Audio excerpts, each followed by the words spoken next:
Betul? Tapi dekat sama tukang elas, walaupun nggak kena apinya, asapnya mesti kena. Kalau Syauqi mengatakan lebih jelas lagi, man asyaral asyrafa asya musyarrafan wa muasyiral anzali ghairu musyarrafin. Awalam taral jildal hakira muqabbalan bisagri lamma sara jildal mushaf. Siapa yang bergaul dengan orang mulia, dia bakal ikut menjadi mulia. Tapi siapa yang berteman dengan orang hina, dia tidak bakal ikut menjadi mulia. Tidakkah kau lihat, kata Syauqi, kulit kambing yang hina pun dicium orang ketika menjadi kantong Quran. Kulit kambing hina, kalau dia sendirian gak ada yang mau cium. Tapi begitu dia bergaul dengan Quran, menjadi kantong Quran, dipakein minyak wangi, ditaruh di tempat yang tinggi, mau diambil dicium dulu, dibawa dengan penuh hormat dan hati-hati. Kulit kambing yang hina lantaran berteman dengan Quran, numpang mujur. Tapi coba lihat kalau kulit kambing berteman dengan kayu, jadi beduk, habis. Zohor dikemplang, asar dipukul. Itu pun sedikit saja, cuma salah milih teman. Yang temannya Quran dihormati orang, yang temannya kayu lantaran jadi beduk, gelap-gelap subuh orang udah kemplangi. Maka terutama kepada adik-adik remaja yang masih mencari identitas diri, yang ibarat kaset masih kaset kosong, mudah diisi oleh apapun, pandai-pandailah memilih teman dalam bergaul. Karena banyak orang yang tadinya baik-baik, ketika terseret dalam pergaulan dengan orang yang tidak baik, kebaikannya menjadi lentur dan luntur. Tapi berapa banyak bajingan-bajingan tengik, orang-orang yang berlumur noda dan dosa, tiap hari melakukan maksiat, namun bergaul dengan orang yang baik-baik, pada akhirnya sedikit demi sedikit beringsut dan berangsur dia terbiasa mengikuti kebaikan-kebaikan. Saya tekankan ini kepada remaja karena mereka masih mencari identitas diri. Apa yang mereka lihat mereka mau, apa yang mereka dengar mereka ingin tahu. Coba lihat kehidupan remaja. Pulang nonton film Rambo, pengen jadi Rambo, gagah, maunya belekai melulu. Pulang nonton film Superman, pengen bisa terbang. Pulang nonton India, nyanyi melulu. Wajar, mereka masih mencari identitas diri. Saya ini sebenarnya siapa? Lingkungan, pergaulan akan membentuk itu. Karena itu pandai-pandailah bergaul, karena ia sangat besar pengaruhnya dalam ikut membentuk kepribadian manusia. Apalagi sifat yang jelek lebih cepat menularnya ketimbang sifat yang baik. Sifat yang baik, watak yang soleh itu lambat sekali untuk menular. Tapi yang tidak baik, kan prosesnya mah kalau remaja biasanya mula-mula dengar. Karena dengar lalu pengen tahu. Karena pengen tahu lalu ngeliatin. Begitu ngeliatin kan pengen nyobain. Setelah nyobain ketagihan. Nah, ini prosesnya. Yang namanya ganja, morfin, narkotik, awalnya kan begitu. Mula-mula denger, katanya kalau sudah fly to the sky, sudah melayang ke langit, katanya disitulah puncak kebahagiaan. Mulanya cuma denger. Karena denger pengen tahu. Karena pengen tahu lalu ngeliat, kumpul sama orang yang suka ngeganja. Setelah ngeliat, nah pengen ngerasain. Begitu ngerasain enak juga, ketagihan. Kalau sudah ketagihan jadi penyakit kronis, bisa merembet kepada yang lain. Iya, kalau orang tuanya mampu untuk beli morfin, beli ganja. Kalau tidak kan pikirannya ngayap, jemuran siapa ya gue sabet. Timbullah perbuatan-perbuatan negatif yang bermula dari salah pergaulan. Apalagi buat adik-adik remaja yang tinggal di kota-kota besar, yang pengaruh budaya, pengaruh kesenian, pengaruh struktur kehidupan yang nampak makin individualistis, di mana persaingan tajam, tensi ekonomi tinggi, orang mudah mengalami stres. Pandai-pandailah dalam bergaul, sekali lagi, karena ia sangat besar pengaruhnya dalam ikut membentuk kepribadian manusia. Orang bahagia punya kendaraan yang cepat, artinya punya pergaulan yang luas, dan lingkungan pergaulannya terdiri dari orang-orang yang soleh. Kemana dia pergi, ada teman. Kesulitannya, ada tempat dia cerita. Tapi kalau sudah menyendiri, hidup sendiri, kesulitan dipikiri sendiri, bisa mati belum waktunya. Tidak ada tempat berbagi rasa, tidak ada tempat bercerita, tidak ada tempat mengurangi beban dalam kehidupan. Pantas betul kalau Islam sangat menggalakkan dan menganjurkan orang kalau sudah sampai waktunya itu untuk melangsungkan nikah. Kata Nabi, ya ma'syaras syabab man istata'a minkumul ba'at falyatazawwaj. Hai para pemuda, kalau sudah mampu memberi nafkah, kawinlah, nikahlah kamu. Kenapa? Sudah ada teman hidup, tempat berbagi rasa. Kesulitan kalau ada tempat cerita akan lebih ringan ketimbang kita telan sendiri, walaupun bobot kesulitannya sama beratnya. Saudara-saudara kaum muslimin rahimakumullah, inilah ciri yang kedua, punya kendaraan biar cepat asal lancar. Kemana kita mau pergi gampang. Dengan kata lain, setelah hati yang luas, pergaulan yang luas. Dua. Yang ketiga sekarang, tanda orang bahagia itu menurut Nabi, misbahun mudhi'un, punya lampu yang terang. Oh, itu enggak problem. Sekarang sudah zamannya listrik masuk desa, Pak. Lampu sudah terang semua. Betul, kalau itu yang dimaksud. Tapi tidak cuma itu. Karena lampu yang dimaksud di sini, lampu yang akan menerangi seluruh perjalanan hidup. Dan perjalanan hidup itu sudah dimulai sejak kita terlahir ke alam ini, sampai masuk ke alam barzah, kumpul di padang mahsyar, sampai ke akhirat. Lampu yang menerangi itu yang diperlukan. Kalau lampu, katakanlah yang paling top sekarang kan lampu jenis Mercury. Taruhlah itu di rumah kita, dia cuma menerangi rumah kita, menerangi hati pun tidak sanggup. Bila kita masuk ke alam barzah, alam kubur, sanggupkah si Mercury yang begitu terang menerangi alam barzah kita? Tidak sanggup lagi.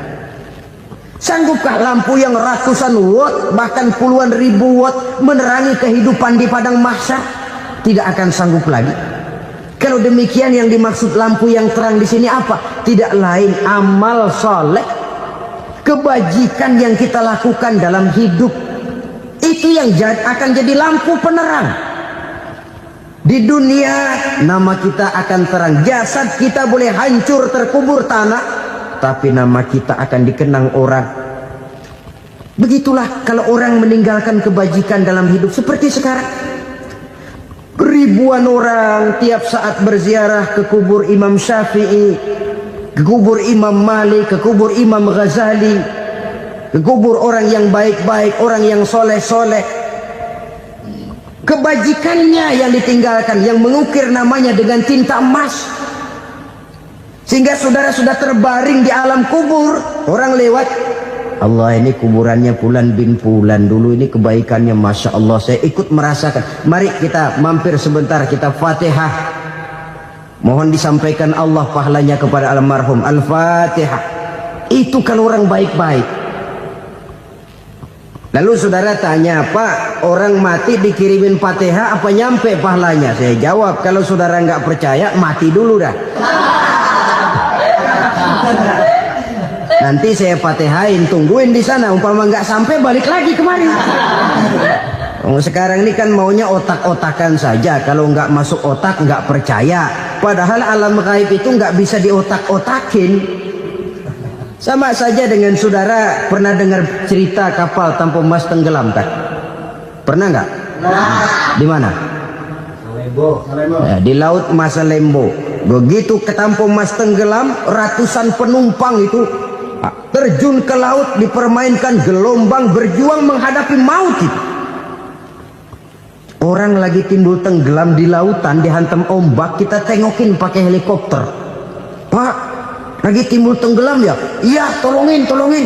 Jangan khawatir Pak nih, saya kirim intan Pak, harganya 10 juta. Kira-kira orang yang timbul tenggelam di laut seneng nggak? Kan mahal toh intan 10 juta. Kenapa dia nggak senang? Karena intan 10 juta dalam kondisi seperti itu tidak sanggup menyelamatkan dia. Dia akan girang kalau dikirimin ban mobil bekas, dikirimin papan terentang atau bambu. Intan yang 10 juta dia nggak girang, ban mobil bekas yang 1000 perak tuh pegang, itu yang dia girang betul. Inilah sebabnya Nabi berkata, mal mayyitu fi qabrihi illa kal ghariqil mutaghawwis. Orang yang meninggal di alam kuburnya seperti orang timbul tenggelam di lautan. Yantaziru da'watan min ahli, menunggu doa dari keluarganya yang masih hidup.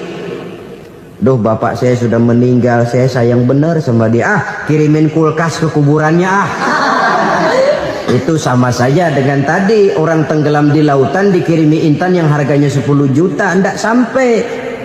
Begitulah kalau kebajikan yang kita tinggalkan dalam hidup, sudah mati pun kubur kita masih diziarahi orang. Tapi kalau jahat yang kita tinggalkan, boro-boro lah orang mau doa lewat dekat kuburan kita juga serem. Tuh bajingan dulu mati dipendem di situ tuh. Jangan lewat situ, ntar kesurupan, jangan. Lewat saja orang ngeri. Konon lagi membacakan Fatihah dan mengirimkan doa. Hidup pada hakikatnya adalah kesempatan untuk berbuat baik. Maka sekali kesempatan itu diberikan, manfaatkan dengan sebaiknya. Sebab kesempatan kedua tidak akan pernah ada. Kesempatan berbuat baik di sini, di akhirat sudah pembalasan namanya. Sekali kesempatan itu dicabut, dia tidak akan pernah dikembalikan lagi. Kata Iqbal, hidup tidak mundur ke belakang, Bung. Berhenti diinjak orang, mundur hancur. Tidak ada kata mundur dalam hidup ini. Berhenti diinjak orang, mundur kecebur.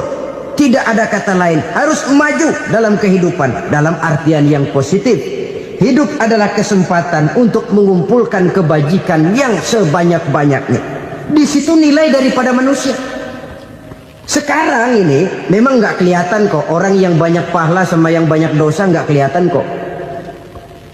Barangkali kalau habis bikin dosa palanya pada benjol, mungkin orang takut sama dosa. Tapi sekarang sama saja, orang yang banyak dosa dengan yang nggak banyak dosa jalan bareng dari belakang, sama, nggak kelihatan beda. Tapi ada waktunya di mana pahala memegang peranan, di mana dosa diperlihatkan.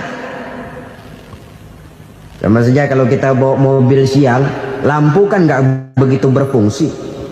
Apa lalu bilang, alah ini lampu berat-beratin, copot-copotin aja dah. Tidak perlu begitu. Kenapa? Pada suatu saat malam senja akan datang. Bila matahari terbenam, senja pun datang, gelap mulai merayap, disitulah baru terasa perlunya lampu. Pahala begitu. Sekarang orang yang nggak ada pahalanya nggak kelihatan dalam kehidupan. Tapi pada suatu saat senja kehidupan akan datang. Ajal merenggut nyawa, malam merayap, dan hidup mulai diliputi kegelapan di alam barzah. Dikala itu kalau nggak punya lampu, alangkah malangnya kita. Sebab amal yang baik, kata Nabi, di alam barzah itu akan diciptakan menjadi perempuan yang cantik menemani kita. Amal yang jahat akan menjadi orang yang paling jelek nemenin kita. Sudah di tempat gelap yang nemenin jelek.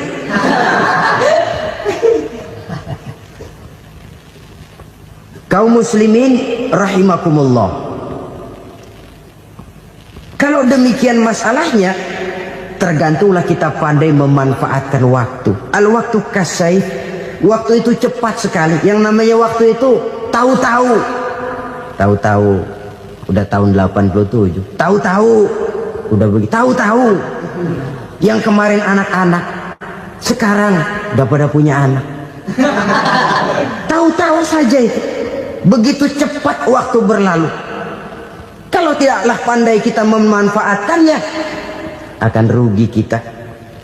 Nabi bersabda, man kana yaumuhu khairun min amsihi fahuwa rabih. Barang siapa yang hari ini lebih baik daripada hari kemarin, itu orang untung. Hari ini lebih baik daripada kemarin. Bulan ini lebih baik dari bulan kemarin. Tahun ini lebih baik dari tahun kemarin. Itu orang yang beruntung. Tahun kemarin sembahyangnya maghrib doang, sekarang udah tambah isya. Tahun kemarin cuman Idul Fitri aja ngancem bener, sekarang udah tambah Jumat, lalu tambah lagi maghrib, tambah lagi isya, dan selanjutnya. Hari ini lebih baik daripada kemarin, itu orang yang beruntung. Wa man kana yaumuhu mislu amsihi fahuwa khasir. Lalu barang siapa yang hari ini sama saja dengan hari kemarin, itu orang rugi. Hari ini sama dengan kemarin, rugi itu.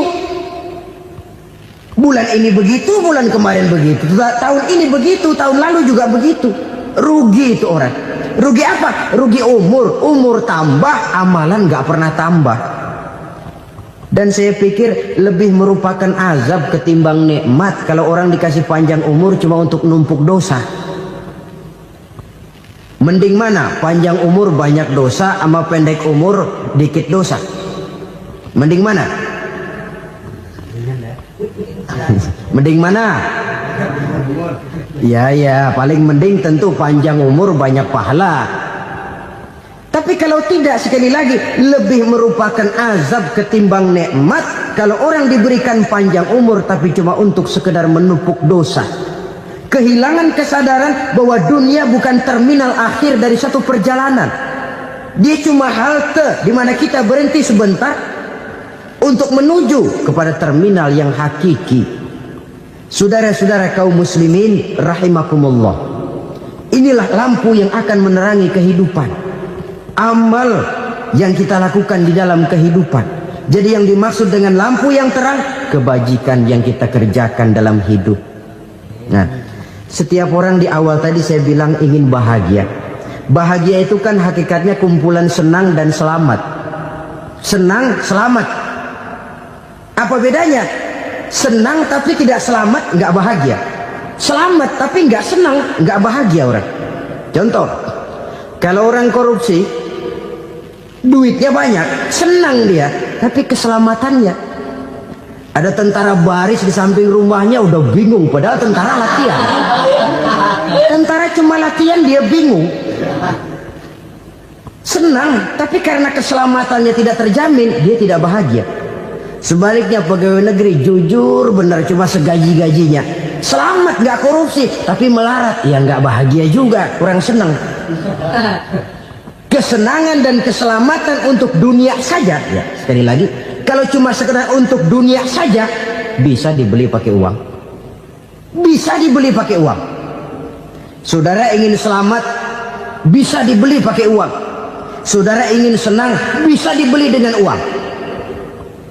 Tapi setelah mati, masuk ke alam barzah, habis kekuasaan uang. Nggak bisa lagi beli keselamatan pakai uang. Tidak mungkin lagi membeli kesenangan dengan uang. Di situ pahala yang megang peranan. Makin banyak pahala, makin banyak saham untuk membeli kesenangan dan keselamatan, untuk memperoleh yang namanya bahagia. Dan jangan lupa loh, di alam barzah kita nggak sebentar, menunggu datangnya kiamat. Loh iya, kalau kita begitu dikuburin terus kiamat datang, untung. Tapi kalau masih harus 1000, 2000, puluhan ribu tahun yang akan datang, dalam satu penantian yang begitu lama, tanpa saham untuk memperoleh kebahagiaan, satu kemalangan yang tidak ada pernah putus-putusnya. Janganlah tergelincir oleh kebahagiaan sebentar yang menipu dengan mengorbankan kebahagiaan hakiki yang berjangka panjang. Apa artinya senyum sejenak kalau harus ditebus dengan tangis seumur hidup? Biarlah kita minum jamu, pahit memang, getir memang, tapi kan besok badan sehat. Daripada sekarang minum sirup, manis memang, enak memang, tapi bibir pada jontor besok. Sirawan, batuk, nggak karu-karuan. Banyak orang tertipu oleh kesenangan yang sebentar. Padahal laisa kullu ma yalma'u zahaban. Belum tentu semua yang berkilat itu emas. Belum tentu semua yang gemerlap itu intan. Karena itu, marilah manfaatkan kesempatan yang diberikan Allah ini untuk mengumpulkan kebajikan yang sebanyak-banyaknya. Yang terakhir sekarang, yang keempat, tanda orang bahagia kata Nabi. Zaujatun salihah. Orang bahagia itu tanda yang keempat kata Nabi, punya istri biar cakep asal taat. Sudah surga itu, cakep taat. Istri kayak gitu, kalau belum mati jangan dikuburin dulu. Sudah cakep taat lagi. Tapi kadang-kadang enggak, udah jelek ngadat melulu. Apa yang mau dipilih? Sebab itu Quran mengatakan istri pakaian untuk suami, suami pakaian untuk istri. Kenapa suami istri diibaratkan pakaian? Alangkah tingginya gaya bahasa Quran ini. Suami istri teman hidup, hidup perjalanan panjang. Sejak kita dalam rahim sudah ada hidup kan di sini.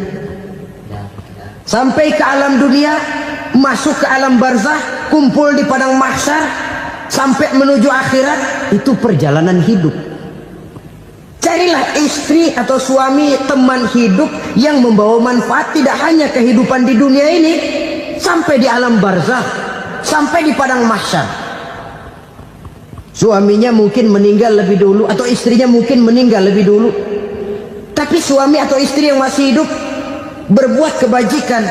Suami saya meninggal, ada hartanya, saya sedekahkan, niat pahala untuk almarhum suami saya. Ini teman hidup,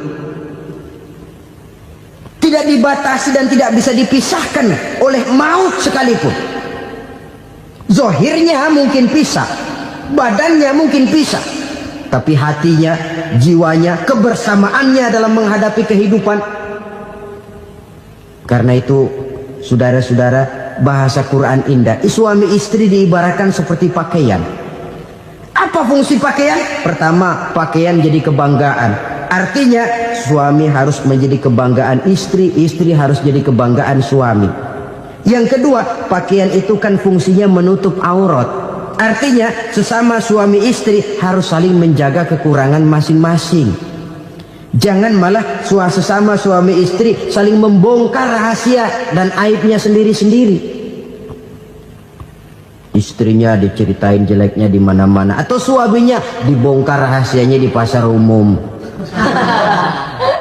Itu sudah tidak lagi berfungsi sebagai pakaian.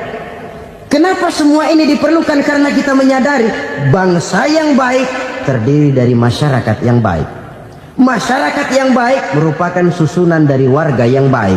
Warga yang baik adalah terdiri dari rumah tangga yang baik. Dan rumah tangga yang baik merupakan susunan dari pribadi yang baik. Dari situ langkah dimulai. Membangun satu bangsa yang baik diawali dengan membangun rumah tangga yang baik, dengan menciptakan pribadi-pribadi yang baik. Sehingga dari sini diharapkan berkembanglah nilai-nilai kebaikan. Orang akan bahagia mempunyai istri yang soleh. Kenapa? Tidak ada seorang suami bisa sukses jadi apapun dia, apapun profesinya. Dokterkah, kiaikah, mubalikkah, petanikah, pengusahakah, pejabat tinggikah, tidak ada seorang suami yang bisa sukses tanpa peran serta istrinya. Walaupun memang peranan itu tidak begitu kelihatan, tapi sangat menentukan. Karena itu, saudara hadirin yang saya hormati, Islam sangat menghargai kaum wanita, memberikan kedudukan yang tinggi sepanjang tidak mematikan kodrat kewanitaannya. Nah, kalau sudah kesuksesan ini diawali dari rumah tangga, karier di masyarakat mudah untuk dikejar. Tapi keberantakan di rumah tangga merupakan kegagalan pertama di tempat lain. Bapak-bapak, ibu-ibu, saudara-saudara kaum muslimin rahimakumullah. Murai di dahan dan kokok ayam di kandang, dunia ini penuh dengan berbagai macam kesibukan. Sejak dari petani yang turun ke ladang, pedagang yang berangkat ke pasar, pelajar yang menuju sekolah, sampai kepada pegawai yang berangkat ke kantor, seluruhnya tidak lain untuk mencari sesuatu yang bernama bahagia.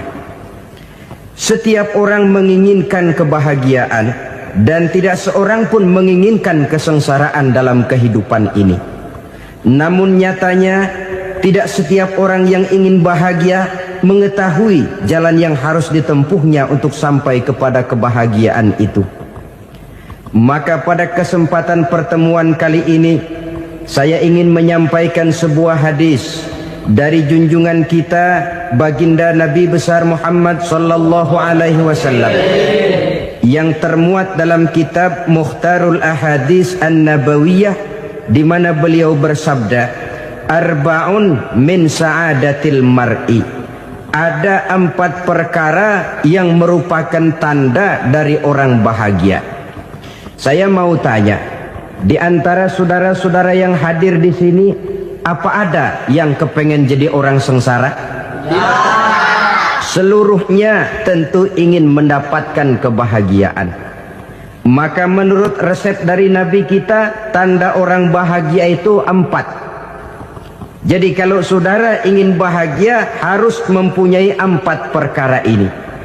Yang pertama, orang bahagia itu kata Nabi, darun wasi'un. Punya rumah biar bagus asal gede. Enak ngaturnya. Daripada sudah punya rumah kecil, adanya di pinggir kali, gubuk, kalau hujan bocor, miring lagi, kiamat. Loh, kalau gitu Islam materialis dong. Hadis ini boleh diartikan dengan makna hakiki, arti yang sebenarnya. Boleh diartikan dengan makna majazi, arti kiasan. Kalau dia diartikan dengan arti kias, maka yang dimaksud darun wasi'un ay qalbun wasi'un. Rumah yang luas tidak lain daripada hati yang lapang. Karena di situ kunci kebahagiaan yang sebenarnya. Walaupun kita cuma tinggal di petak berukuran 2 kali 3 meter, kalau hati kita luas-luas rasanya rumah itu. Tapi biar rumah kita halamannya saja puluhan ribu hektar, ada kolam renangnya, kamar tidurnya tidak lagi terhitung. Kalau hati yang menempati rumah itu sempit, maka akan terasa sempit jugalah rumah itu. Tempat bergantungnya tidak lain adalah hati. Marilah kita mencoba melihat berbagai pandangan orang tentang bahagia ini. Ada orang menyangka bahwa bahagia itu kalau dia mendapatkan harta yang sebanyak-banyaknya. Siapa yang banyak harta, dialah raja. Apa yang dia mau, seluruhnya bisa dibeli. Keamanannya, dia bisa menyewa petugas. Seluruh fasilitas untuk menyenangkan kehidupannya bisa dibeli. Pendeknya, hartalah segala-galanya dalam kehidupan. Sampai ada pepatah mengatakan, innad darahima fil amakini kulliha taksur rijala mahabatan wa jalala. Sesungguhnya harta, dinar, dirham, uang di mana-mana selalu bikin hebat orang yang memilikinya. Coba lihat, orang yang punya duit sama yang enggak punya duit, jangan gaya hidupnya, gaya jalannya aja lain. Wahia lisanun liman arada fasahatan, wahia silahun liman arada qitala. Uang adalah senjata yang paling ampuh bagi orang yang mau pergi perang, dan lidah yang paling fasih bagi orang yang mau bicara. Kalau bicara dengan lidah macet, cobalah bicara dengan harta, lancar. Sampai ada pepatah demikian, segalanya bisa diatur dengan harta. Maka di kalangan orang yang berpandangan semacam itu, seluruh kegiatan hidupnya hanya terfokus kepada bagaimana mengumpulkan harta yang sebanyak-banyaknya. Tidak peduli halal haram, tidak kenal sore pagi siang dan malam, tidak sempat sujud, jauh dari agama, jauh dari kehidupan yang bersifat ruhaniyah, jauh dari Allah dan sebagainya. Sampai dalam Al-Quran dikelompokkan dalam kelompok yang dinamakan lumazah. Allazi jama'a malahu wa addadah yahsabu anna malahu akhladah. Mereka mengumpul-ngumpulkan harta sebanyak-banyaknya dan menyangka bahwa harta yang banyak itu dapat mengekalkan hidupnya, mengekalkan kekayaannya, mengekalkan kebahagiaannya.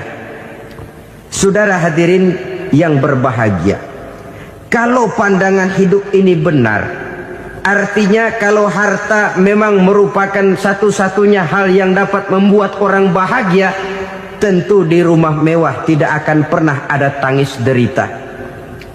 Tentu di satu tempat di mana fasilitas hidup serba menunjang tidak ada yang namanya penderitaan.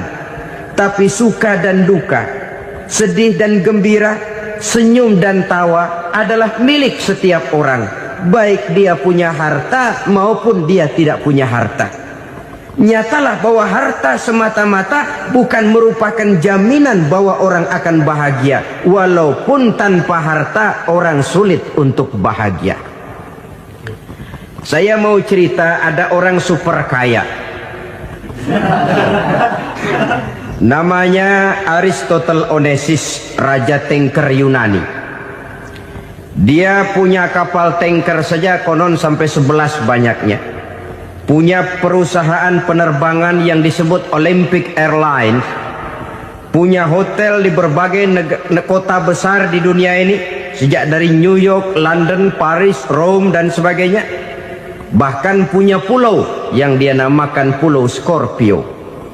Ini kan namanya sudah kaya nggak tanggung-tanggung, punya pulau. Nah, dia punya 2 orang anak, yang satu laki-laki namanya Alexander, yang satu perempuan namanya Maria Onesimus. Seluruh harapannya tertumpah kepada anak lakinya Alexander ini, yang akan meneruskan usahanya, meneruskan kekayaannya, meneruskan dinastinya. Apa yang terjadi? Ternyata anak yang dia harapkan yang bernama Alexander ini mati muda dalam kecelakaan pada waktu dia olahraga. Apa olahraganya? Namanya olahraga anak orang kaya, golongan jet set. Olahraganya olahraga pesawat terbang. Jatuh, ya nggak kapungut, habis mati. Tinggal satu anak perempuannya, Maria Onesimus. Tapi anak perempuan ini juga malah urakan. Terakhir dia pacaran, bahkan kemudian kawin sama orang Rusia. Rupanya Aristotle Onesimus ini broken. Kekayaannya yang berlimpah ruah, perusahaannya yang begitu banyak, siapa yang akan meneruskan? Siapa yang akan menggantikan? Sampai kemudian dia mengurung diri di Pulau Scorpio dan mati di sana secara mengenaskan.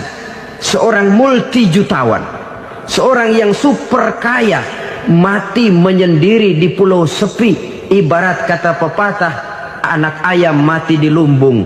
Bukan kekurangan makanan, keurugan makanan. Begitu kehidupan Aristotle Onesimus. Dan banyak orang-orang yang sudah demikian kaya sampai dibingungkan oleh kekayaannya sendiri. Telusurilah kehidupan David Rockefeller misalnya, Henry Ford misalnya, Adnan Khashoggi misalnya. Multi jutawan yang kadang-kadang dibuat keder oleh kekayaannya sendiri. Pantas ketika Imam Ali ditawarkan orang, "Ya Ali, kalau kepadamu disuruh pilih ilmu atau harta, kau pilih mana?" Ya jelas pilih ilmu dong. Kenapa? Pertama, ilmu kalau kita berikan kepada orang lain tambah. Tapi harta kalau kita berikan kepada orang lain kurang.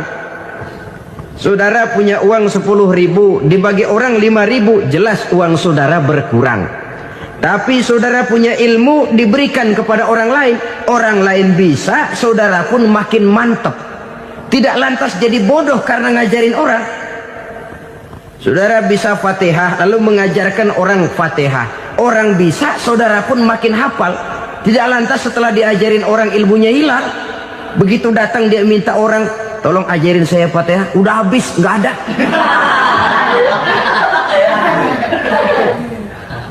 Yang kedua, kata Imam Ali, ilmu menjaga kita. Kalau harta, kita yang harus jaga. Makin banyak ilmu, makin terpelihara diri seharusnya. Tetapi makin banyak harta, makin bingung kita jaganya.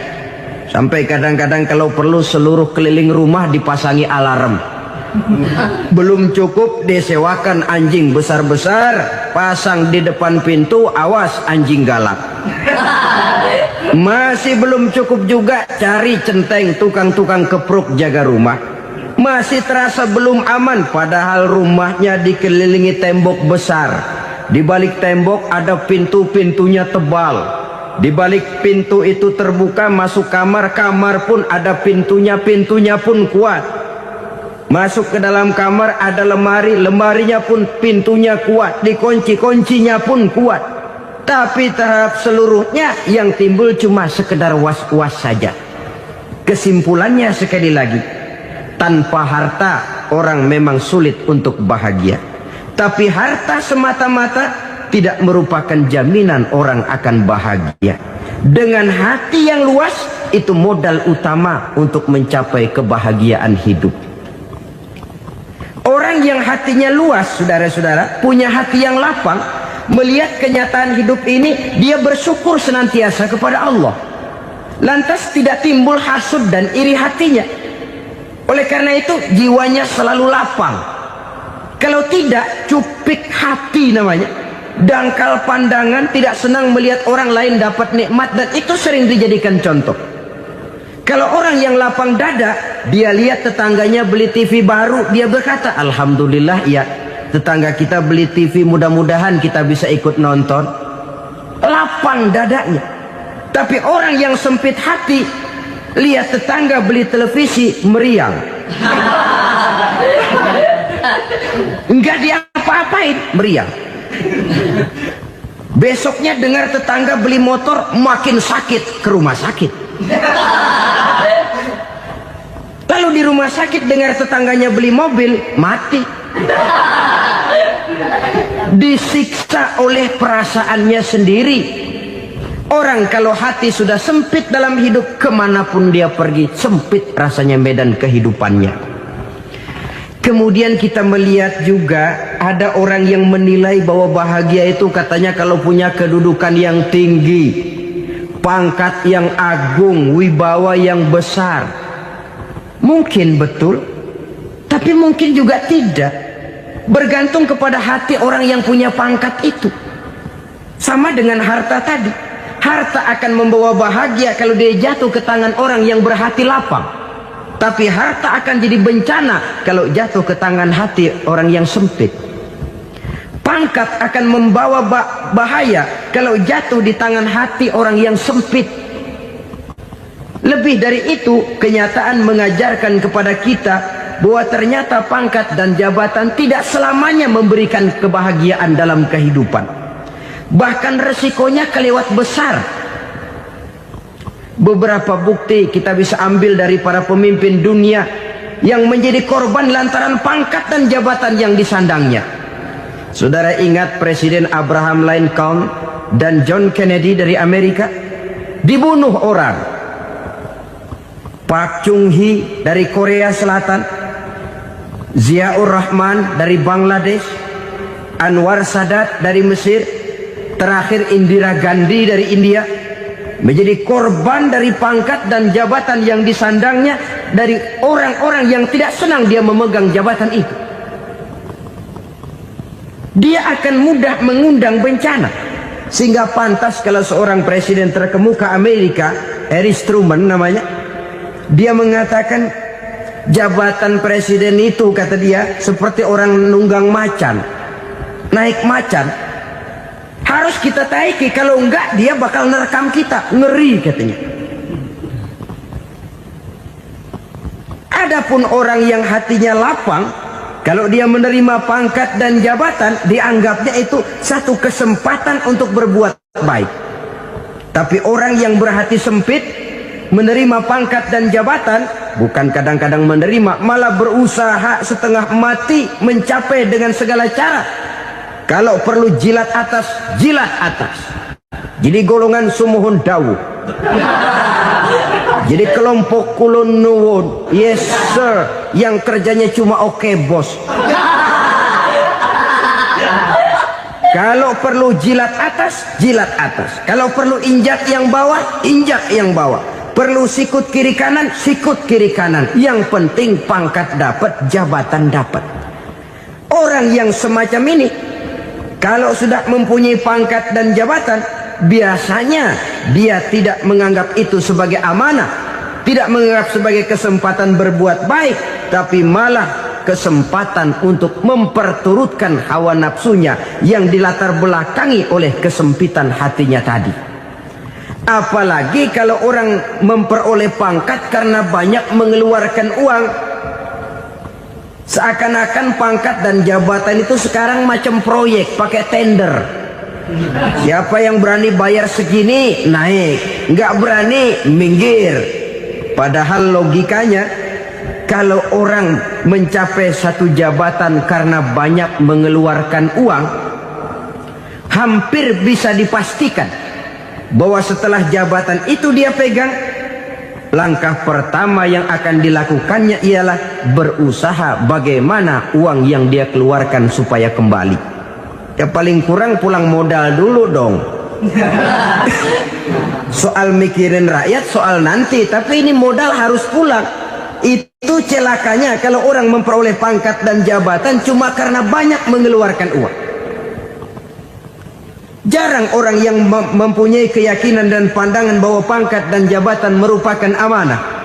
Jadi sekali lagi, pangkat dan jabatan mungkin saja membawa kebahagiaan kalau jatuh ke tangan orang yang berhati lapang. Tapi bisa jadi bencana kalau dia jatuh ke tangan orang yang mempunyai hati yang sempit. Dan lagi-lagi stresnya hati yang lapang.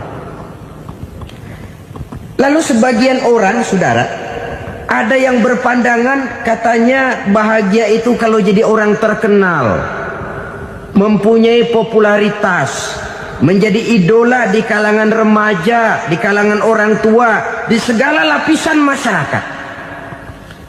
Padahal makin populer orang makin terikat dia. Ya kalau macam kita ini kan nggak punya nama, nggak populer, tengah malam buta mau nongkrong di warung Tegal aman. Tapi pangkat, jabatan, kedudukan, popularitas menyebabkan kita diikat dengan berbagai macam peraturan. Cuma mandi sama ke WC saja yang nggak dikawal.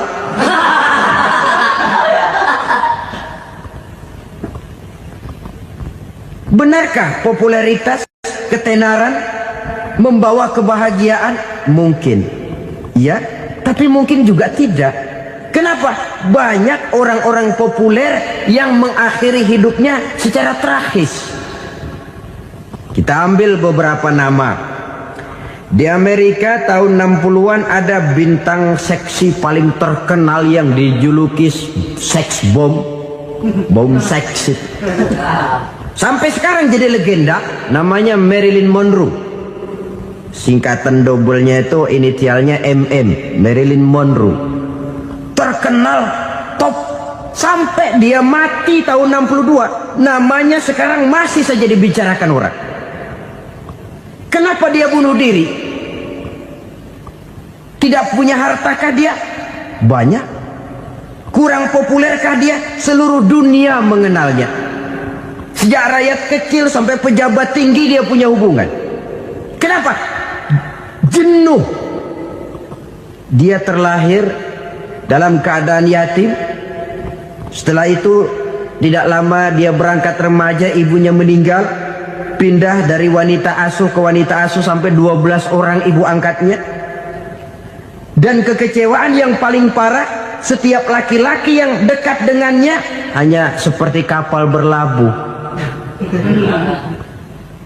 Datang dan pergi silih berganti. Padahal dia merindukan seseorang yang bisa melindungi hidupnya. Dia rindukan itu dan dia tidak pernah menemukan. Itu yang akhirnya menyebabkan dia minum pil tidur kelewat dosis, minum obat tidur kebanyakan. Ya tidur terus sampai sekarang.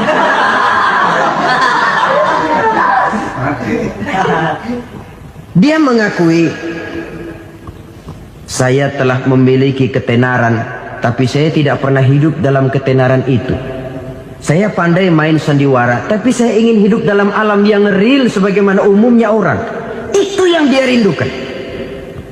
Menyusul jejak yang namanya Marilyn Monroe ini, Billie Holiday, saudara kenal tentu, di rumah sakit dirawat. Dia juga minum obat overdosis, mati lagi. Jimi Hendrix minum obat tidur overdosis kelewat batas, mati lagi. Lalu yang menghanyutkan diri di danau, Janis Joplin dan Brian Jones. Ini orang-orang populer, orang-orang terkemuka yang mengakhiri hidup secara tragis, bukan karena tidak terkenal, mungkin karena sudah saking terkenalnya. Contoh paling belakangan, Bruce Lee. Wah, ini tukang-tukang keprok tentu kenal siapa dia. Sampai sekarang pun tabir kematiannya masih merupakan misteri. Dan yang masih hidup juga menunjukkan gejala yang aneh. Michael Jackson, rumahnya di Beverly Hills itu dijaga sedemikian rupa, dan dia selalu curiga kepada setiap makanan harus steril, bersih dari segala macam kimia. Kemana dia pergi, itu tukang-tukang keprok sudah selalu menjaga dan mengawal, dan dia seakan takut menunjukkan mukanya yang asli. Hingga kalau tampil ke tengah di luar show, dia kadang memakai pakaian yang tidak menunjukkan dia yang sebenarnya, takut dikenali orang. Ternyata popularitas sering jadi momok yang meracuni kehidupan manusia. Oleh karena itu, benarlah junjungan kita pada saat beliau mengajarkan orang akan bahagia kalau dia mempunyai hati yang lapang. Nah, sekarang masalahnya untuk mendapatkan hati yang lapang, caranya bagaimana? Kita kembali kepada konsep Quran. Allah mengajarkan, ala inna bidzikrillahi tatmainnul qulub. Ketahuilah bahwa dengan banyak mengingat Allah, hati akan tenang, jiwa akan lapang. Dengan kata lain, dekat dengan agama, merasakan kehadiran Allah dekat dalam hidup. Itu muara pertama untuk mencapai hati yang lapang. Ala inna bidzikrillahi tatmainnul qulub. Jangan macam orang sekarang ingin mendapatkan ketenangan lalu tapak di puncak gunung, di gua-gua, di tempat sepi. Iyalah kalau nggak ada ular. Kalau tergigit ular berbisa, ketenangan belum, mati jelas itu. Islam positif untuk mendapatkan ketenangan. Ala inna bidzikrillahi tatmainnul qulubi. Bahwa ketahuilah bahwa dengan banyak mengingat Allah, hati akan tenang, jiwa akan lapang, nuansa pikiran akan luas. Karena yang namanya bahagia ada dimanapun manusia berada. Di kampung ada bahagia, di kota ada bahagia, di ngarai, di lembah, di gunung, di hutan, di lautan, di angkasa luar, dimanapun bahagia itu ada kalau kita bermodalkan hati yang lapang ini. Dan hati akan lapang kalau kita dekat dengan agama. Dekat dengan harta buat sementara hati mungkin tenang, tapi ketenangan yang relatif dan temporer. Apalagi orang tiap kali tambah harta, tiap kali tambah rencana. Itu wajar. Mungkin sebelumnya saudara berpikir, kalau punya duit 5.000 enak nih. Begitu punya duit 5.000, aduh sayang kalau 10.000 aja. Tiap kali tambah harta, tiap kali lain rencana. Makin banyak rencana, makin menjauhkan kita dari yang namanya ketenangan. Padahal ketenangan merupakan unsur utama untuk mencapai bahagia. Dan ketenangan itu bermuara dalam hati manusia. Tengoklah kehidupan ini. Orang yang banyak harta dengan orang miskin, berbedakah rasa sakit yang mereka tanggungkan? Rasanya tidak. Walaupun si kaya tidur di kasur empuk berselimutkan sutra mahal, sementara si miskin meringkuk di balai bambu yang keras dan kasar. Apabila maut datang, dia juga tidak pernah pilih bulu. Maut datang menjemput si kaya di singgasana keemasannya, dikelilingi oleh para pengasuh, dayang dan idang serta para pengawal. Dan maut pun datang menjemput si miskin papa, sehingga ia tergelepar di tepian jalan. Kedua-duanya bernama mati. Kalau nyata bahwa sakit yang ditanggung si kaya tidak beda dengan sakit yang ditanggung si miskin, bukan harta semata yang membuat orang bahagia. Hati yang tenang, jiwa yang lapang penuh kedamaian karena banyak berzikir dan mengingat Allah, itu merupakan modal utama untuk mencapai sesuatu yang bernama bahagia.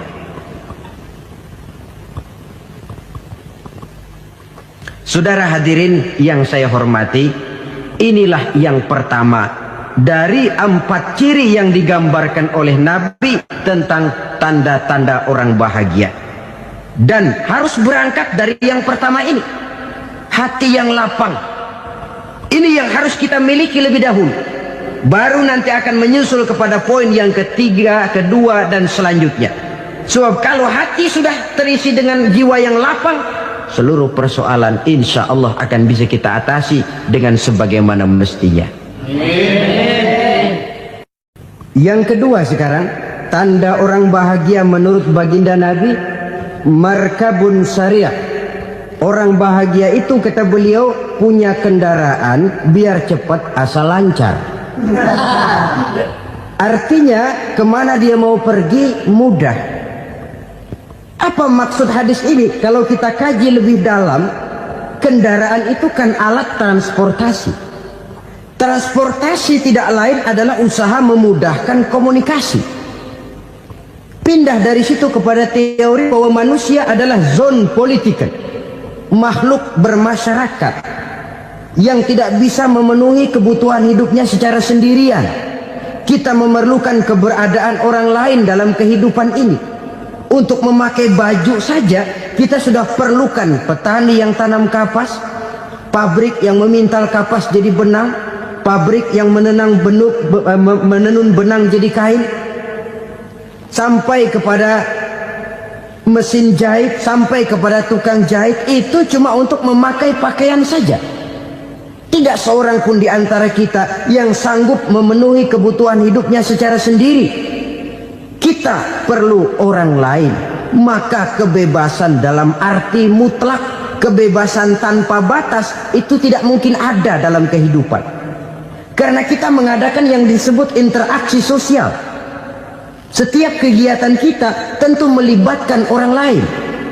Menurut kita barangkali kita bebas jalan di jalan raya semaunya, tapi orang lain berkendaraan pun merasa bahwa ini ada juga jalan haknya, dan begitu selanjutnya.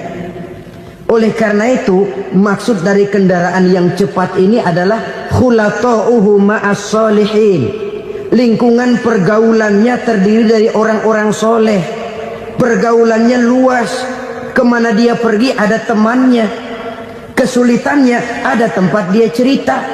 Dan kesulitan kalau sudah diceritakan kepada orang lain, taruh kata orang itu tidak bisa menolong, namun menceritakannya kepada orang yang kita percayai, kan paling kurang sudah mengurangi beban jiwa, mengurangi tanggungan batin, merasa masih ada tempat kita cerita. Maka lebih baik orang awam yang mau bergaul ketimbang orang setengah alim tapi ngunci pintu. Sebab nantinya akan timbul sikap picik, cupik pandangan, dan tidak luas menghadapi kenyataan dalam kehidupan ini. Namun yang harus kita garis bawahi, pergaulan memang mesti luas. Namun jangan sekali-kali lupa bahwa pergaulan sangat besar pengaruhnya dalam ikut membentuk kepribadian manusia. Sehari-hari bisa kita bilang, kalau kita dekat sama tukang minyak wangi, sekalipun nggak dibagi minyaknya, baunya tentu dapat. Betul? Tapi dekat sama tukang elas, walaupun nggak kena apinya, asapnya mesti kena. Kalau Syauqi mengatakan lebih jelas lagi, man asyaral asyrafa asya musyarrafan wa muasyiral anzali ghairu musyarrafin. Awalam taral jildal hakira muqabbalan bisagri lamma sara jildal mushaf. Siapa yang bergaul dengan orang mulia, dia bakal ikut menjadi mulia. Tapi siapa yang berteman dengan orang hina, dia tidak bakal ikut menjadi mulia. Tidakkah kau lihat, kata Syauqi, kulit kambing yang hina pun dicium orang ketika menjadi kantong Quran. Kulit kambing hina, kalau dia sendirian gak ada yang mau cium. Tapi begitu dia bergaul dengan Quran, menjadi kantong Quran, dipakein minyak wangi, ditaruh di tempat yang tinggi, mau diambil dicium dulu, dibawa dengan penuh hormat dan hati-hati. Kulit kambing yang hina lantaran berteman dengan Quran, numpang mujur. Tapi coba lihat kalau kulit kambing berteman dengan kayu, jadi beduk, habis. Zohor dikemplang, asar dipukul. Itu pun sedikit saja, cuma salah milih teman. Yang temannya Quran dihormati orang, yang temannya kayu lantaran jadi beduk, gelap-gelap subuh orang udah kemplangi.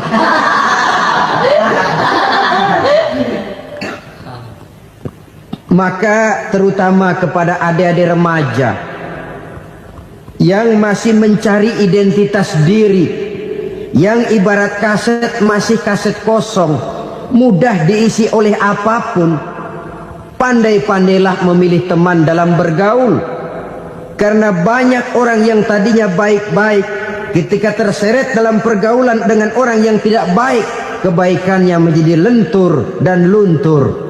Tapi berapa banyak bajingan-bajingan tengik, orang-orang yang berlumur noda dan dosa, tiap hari melakukan maksiat, namun bergaul dengan orang yang baik-baik, pada akhirnya sedikit demi sedikit beringsut dan berangsur dia terbiasa mengikuti kebaikan-kebaikan. Saya tekankan ini kepada remaja karena mereka masih mencari identitas diri. Apa yang mereka lihat mereka mau, apa yang mereka dengar mereka ingin tahu. Coba lihat kehidupan remaja. Pulang nonton film Rambo, pengen jadi Rambo, gagah, maunya belekai melulu. Pulang nonton film Superman, pengen bisa terbang. Pulang nonton India, nyanyi melulu. Wajar, mereka masih mencari identitas diri. Saya ini sebenarnya siapa?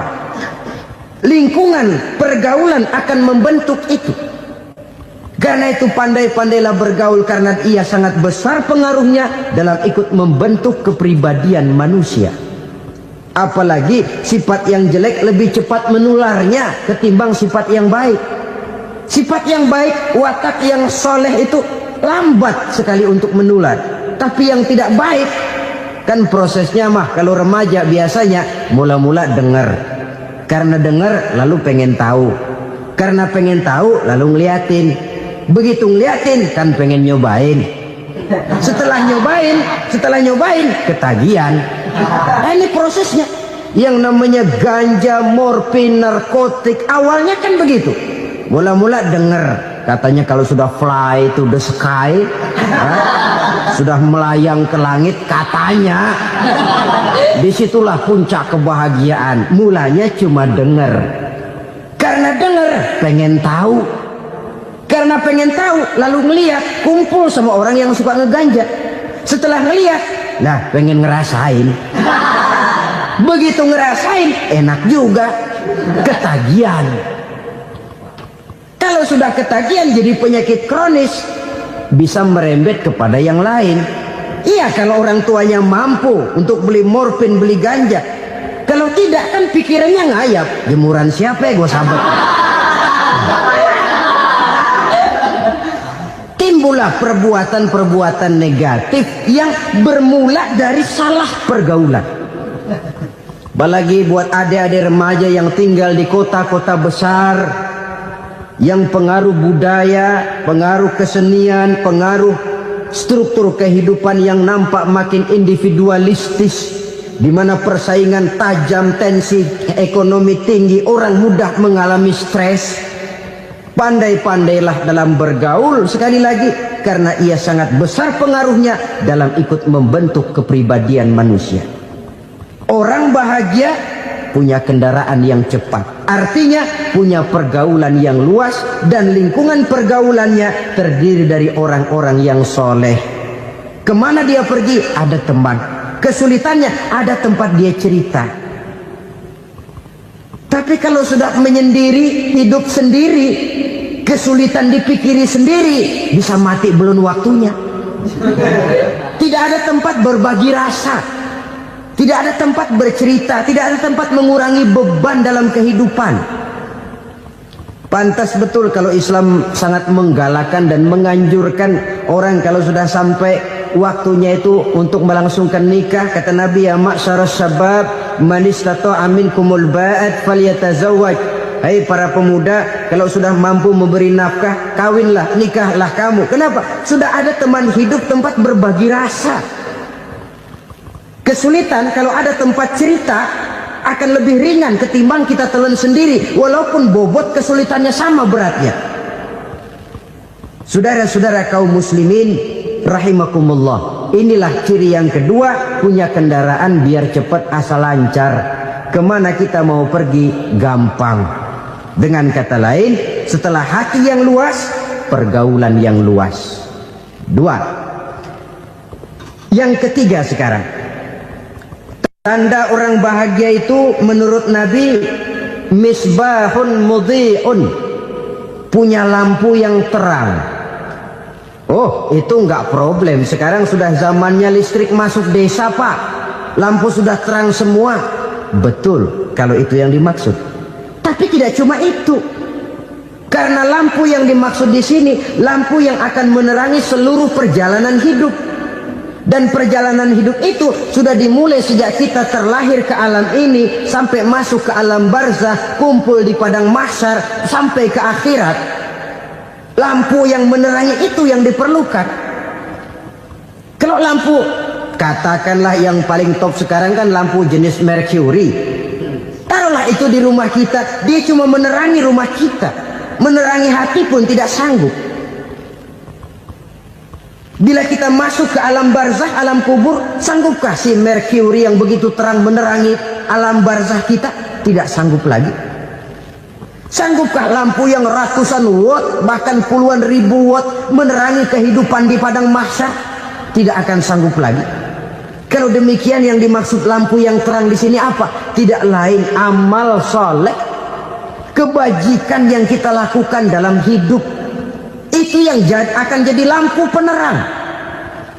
Di dunia nama kita akan terang. Jasad kita boleh hancur terkubur tanah, tapi nama kita akan dikenang orang. Begitulah kalau orang meninggalkan kebajikan dalam hidup seperti sekarang. Ribuan orang tiap saat berziarah ke kubur Imam Syafi'i, ke kubur Imam Malik, ke kubur Imam Ghazali, ke kubur orang yang baik-baik, orang yang soleh-soleh. Kebajikannya yang ditinggalkan, yang mengukir namanya dengan tinta emas. Sehingga saudara sudah terbaring di alam kubur, orang lewat, Allah, ini kuburannya Fulan bin Fulan, dulu ini kebaikannya Masya Allah, saya ikut merasakan. Mari kita mampir sebentar, kita Fatihah. Mohon disampaikan Allah pahalanya kepada almarhum. Al-Fatihah. Itu kalau orang baik-baik. Lalu saudara tanya, Pak, orang mati dikirimin Fatihah apa nyampe pahalanya? Saya jawab, kalau saudara nggak percaya, mati dulu dah. Nanti saya Fatihain, tungguin di sana. Umpama nggak sampai, balik lagi kemari. Sekarang ini kan maunya otak-otakan saja. Kalau nggak masuk otak, nggak percaya. Padahal alam gaib itu nggak bisa diotak-otakin. Sama saja dengan saudara pernah dengar cerita kapal tanpa emas tenggelam kan? Pernah nggak? Di mana? Ya, di laut Masalembo. Begitu ketampo emas tenggelam, ratusan penumpang itu terjun ke laut, dipermainkan gelombang, berjuang menghadapi maut itu. Orang lagi timbul tenggelam di lautan, dihantam ombak, kita tengokin pakai helikopter. Pak, lagi timbul tenggelam ya? Iya, tolongin, tolongin. Jangan khawatir Pak, nih saya kirim intan Pak, harganya 10 juta. Kira-kira orang yang timbul tenggelam di laut seneng nggak? Tidak. Kan mahal toh Intan 10 juta. Kenapa dia nggak senang? Karena Intan 10 juta dalam kondisi seperti itu tidak sanggup menyelamatkan dia. Dia akan girang kalau dikirimin ban mobil bekas, dikirimin papan terentang atau bambu. Intan